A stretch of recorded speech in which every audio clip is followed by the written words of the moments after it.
ازيكم يا شباب عاملين ايه؟ بصوا انت هيتنصب عليك بالطريقه دي. اسمع بقى مني كده وركز عشان دي نصبايه كبيره قوي والله.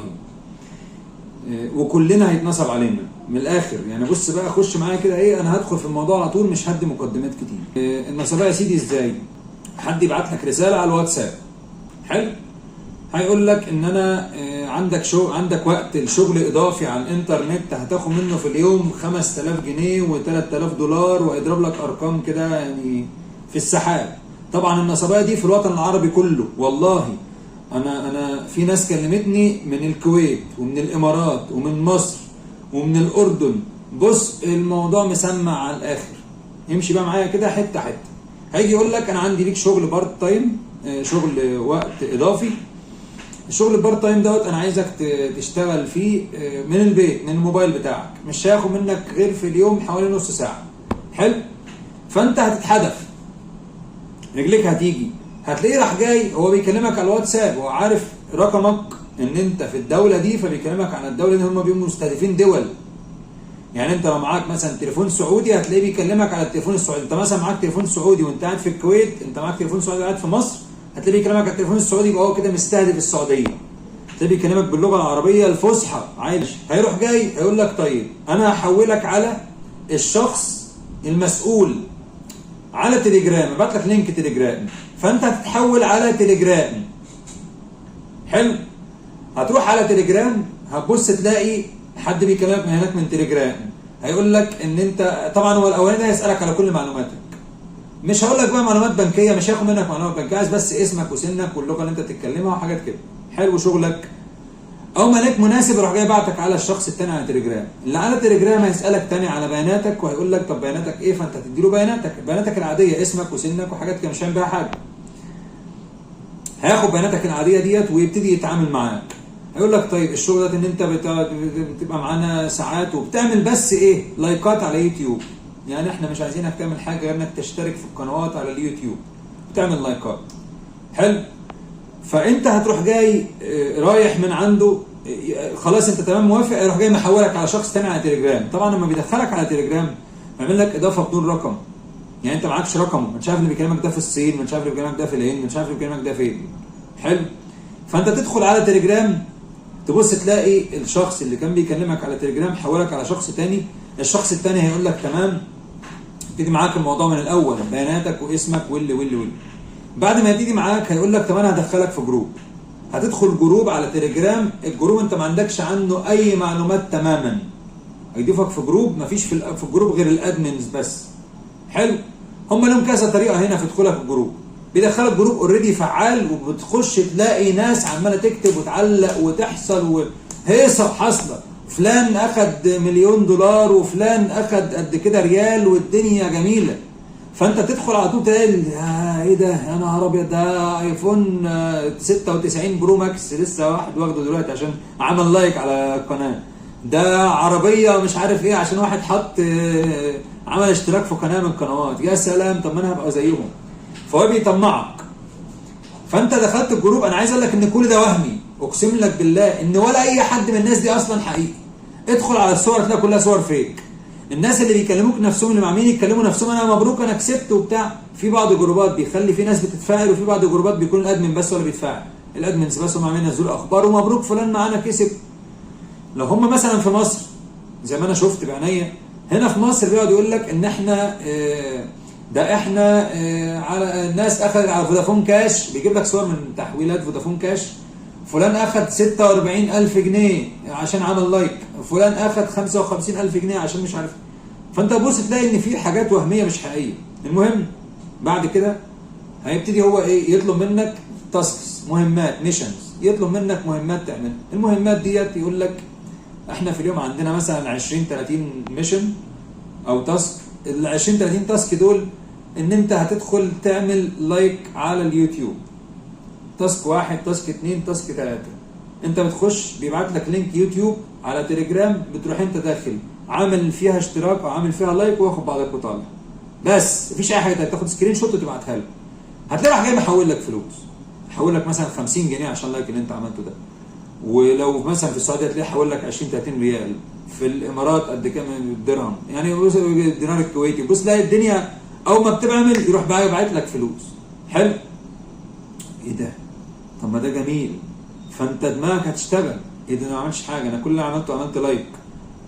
وبعدين بتلاقي القنوات اليوتيوب القنوات مشروعه، ما فيهاش مشكله، ما فيهاش حاجه مثلا وحشه لا قدر الله، لا ده قنوات منهم قنوات معروفه، انت ممكن مثلا تلاقي نفسك بتعمل قنوات ليوتيوبرز مشهورين. طب ما ايه ده؟ طب ما جميل.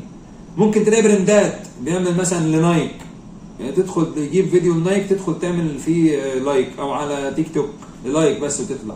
حلو. فلو انت دماغك بتشتغل، طب ايه ده؟ طب ما كويسه، شغلانه حلوه. تاسك في الثاني في الثالث، رابع تاسك او رابع ميشن او رابع مهمه ليك، رابع مهمه دي او خامس مهمه بتلاقيه يقول لك ان احنا عندنا مهمه استثماريه. انت بتاخد على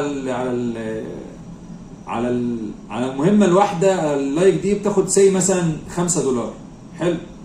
هنتكلم بس نحاول نوحد العمله عشان اعرف اوصل معاكم النقطه. ان انت هتاخد $5. حلو. على اللايك دي. بعد كده لما انت بتدخل في الميشنز اللي هي الميشن الاستثماريه دي او التجاريه او زي بقى ما كل واحد هيسميها، بتلاقي الميشن التجاريه ديت عباره عن حد دخل عمل ميشن انا اخدت $8000. ايه ده؟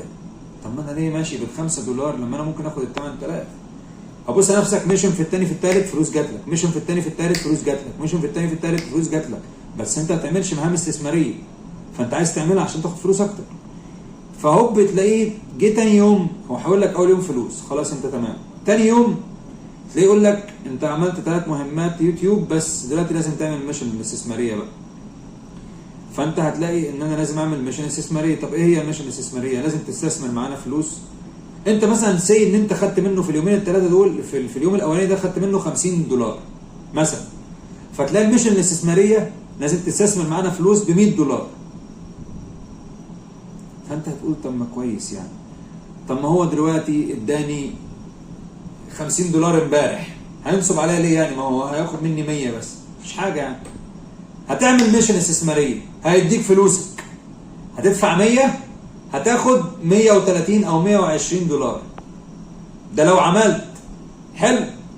لو انت ما عملتش يا باشا هيقول لك لا، طالما مش تعمل ميشن استثماريه يبقى انت كل لايك بدل ما كان مثلا $10 فانت هتاخد 5 بس، بدل ما كان ب5 هتاخد 2.5 بس. فانت دلوقتي كان مضطر ان انت تعمل ميشن استثماريه، مضطر ان انت تقلب نفسك كده في $50 باي شكل وتروح جاي حاططهم في حسابك تروح جاي باعتهم له. طرق التحويل عندهم مفيش اسهل منها، في ثانيه بتلاقي فلوس في حسابك، اللي هو انت لو فودافون كاش هتلاقي فودافون كاش، لو في بنك هتلاقي في بص في ثانيه بتلاقي فلوس في حسابك. وعشان برضه ياخد منك الفلوس بياخد منك الفلوس بنفس الطريقه، فانت هتاخد منه بسهوله وهيديك بسهوله. حلو.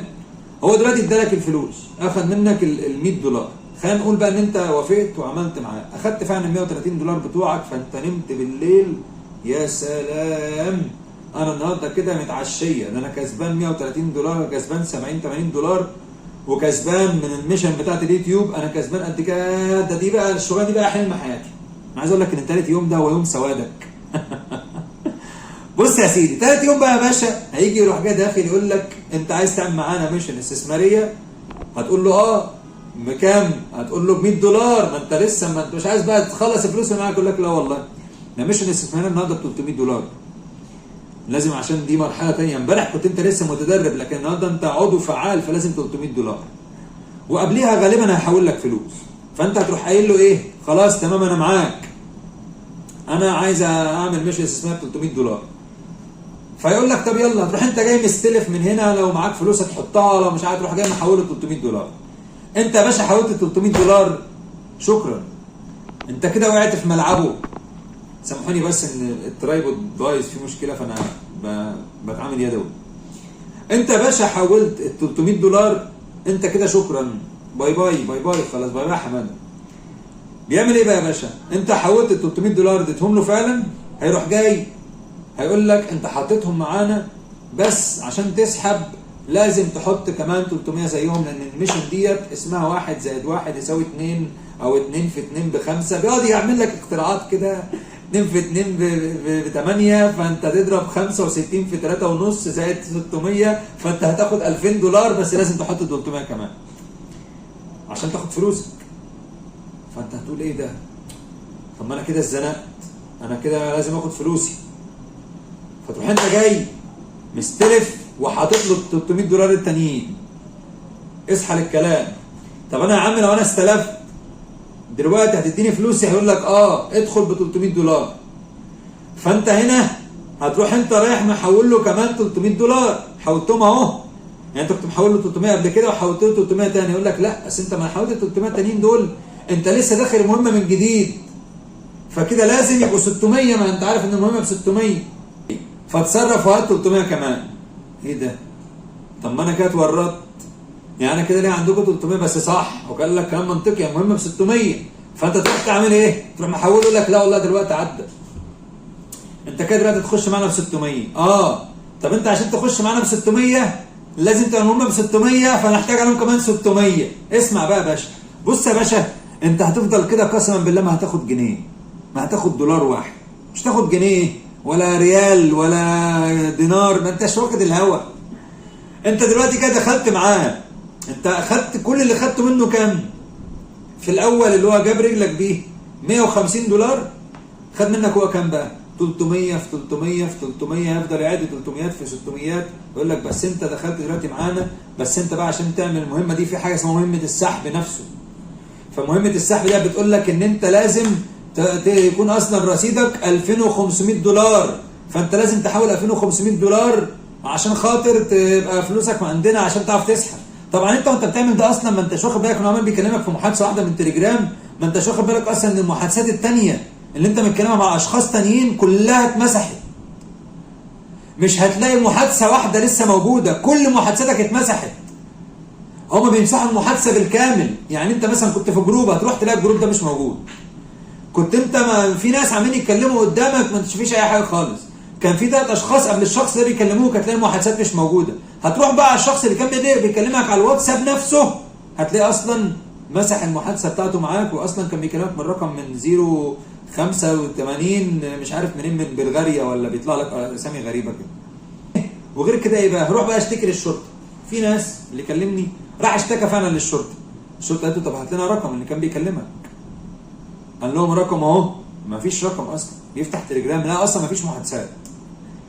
طب الجروبات، ما فيش جروبات، اي حاجه، مفيش اي حاجه خالص على تليجرام.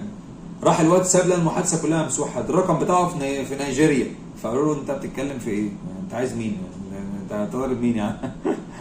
هات لنا اي حد نشتكيه. فالحاجه الوحيده اللي رجع ليها ايه؟ الرقم مثلا بتاع فودافون كاش، او رقم بتاع الحساب البنكي اللي كان بيتحول عليه.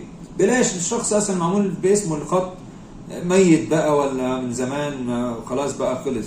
اذا كان بقى ما في السعوديه مثلا ممكن تلاقي واحد كان هندي وسافر اصلا من 5 سنين. فانت تدور على فلوسك خلاص ما عادش فيه فلوس، ما عادش ليك اي حاجه خالص، ولا هتعرف تجيب فلوسك، ولا هتعرف تعمل اي حاجه خالص. هنا يا باشا اسمعوا مني النصيحه ديت، وما تمشوش ورا اي مخلوق يقول لكم حاجه زي دي. حتى لو لقيت الصفحات اللي هو بيقول لك اعمل انا متابعه صفحات يوتيوبرز مشهورين، اليوتيوبرز دول ما لهمش علاقه بيهم اصلا، ده هم اللي بيعملوها عشان يجيبوا رجلك. فانت لما تخش تلاقي نفسك بتعمل مثلا لايك على شركه نايك، فانت تقول يا عم ده انا بعمل لايك على شركه نايك. هتخش تلاقي يقول لك اعمل تداول في العملات الرقميه، ويجيب لك USDT وجايب لك بيتكوين وجايب لك مش عارف اشتري من هنا وودي هنا. الموقع ده كله نفسه اصلا فيك.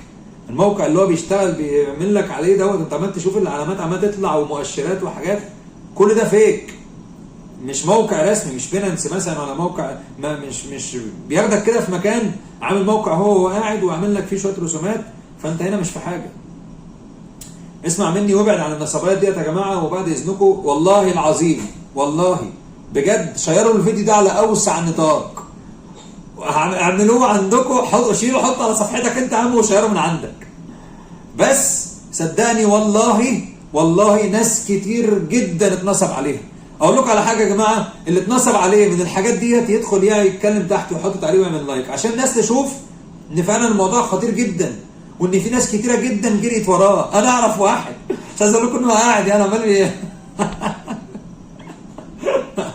والله مش عايز اقول لكم انه قاعد عمال على حاله فيا جماعه والله يعني ابعدوا عن الموضوع ده، رجلكم هتيجي والله العظيم. انتوا مش متخيلين الموضوع شكله عامل ازاي. ما تلاقي المحادثات اللي انت كنت بتتكلم معاهم مش موجوده، الجروبات وناس انت بتقعد مثلا اول يوم ويومين انت شايف مراجيح شغاله، اللي خد عربيه واللي خد ايفون واللي فرحان واللي مش عارف ايه واللي بتتكلم واللي بتقول عايز اتعرف على ناس اكتر وفي الاخر ما فيش اي حاجه خالص. الناس بقى تقول لك اصل انا لازم اخرج فلوسي من عندهم، فيفضل يدفع يدفع يدفع. والله ما هتخلص، هيخلصوا كل اللي معاك. هتخش حتى ب $20,000 يقول لك هات كمان 30 عشان مش عارف ايه. ويعني ده نداء للسلطات، انا مش عارف تمسكوهم ازاي، انا مش عارف تجيبوا الناس دي ازاي، بس اكيد الدول اتطورت، الدول العربيه بتاعتنا اتطورت قوي ومباحث الانترنت فيها اتطورت، فاكيد يعني هيقدروا يجيبوهم. انا متاكد ان شاء الله يعرفوا يوصلوا لهم. بس يا جماعه بجد شيروا فيديو ده عشان الناس ما تقعش في الموضوع ده، عشان الناس ما تقعش في الورطه دي. يعني كل اللي يعرف حد هيدخل في الورطه دي ينبهه، قول له يا عم ارجع عشان انت هتتورط. شكرا ليكم وان شاء الله اشوفكم في فيديو تاني. شكرا.